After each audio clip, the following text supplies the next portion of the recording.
Hi everyone. आजचा दिवस सुरू झाला पुण्यातल्या मेट्रोच्या प्रवासाने. शान्वी तर मेट्रोमधून बाहेरचं सगळं अगदी उत्सुकतेने बघत होती.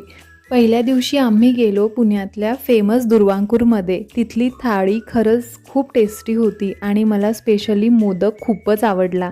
दुसऱ्या दिवशी सकाळची सुरुवात झाली गरमागरम नाश्त्याने.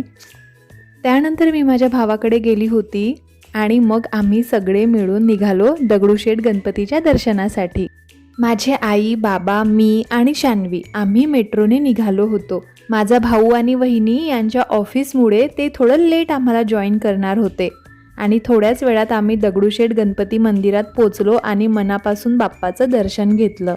बाप्पाचं दर्शन घेतल्यावर खरंच खूप छान वाटत होतं आणि गर्दी कमी असल्यामुळे आमचं दर्शन पण पटकन झालं. त्यानंतर मी एक साडी घेतली होती मुलचंदमधून. त्यानंतर आम्ही सगळे मॉलमध्ये गेलो. तिथे थोडा वेळ फिरलो, गप्पा मारल्या आणि शान्वीने पण खूप मज्जा केली. दिवसभर फिरून इतके दमलो होतो की रात्री जेवण पार्सलच मागवलं आणि अशा साध्या आणि सुंदर आठवणींसोबत आमचा पुण्यातला दिवस संपला. चला भेटू नेक्स्ट व्हिडिओमध्ये. बाय.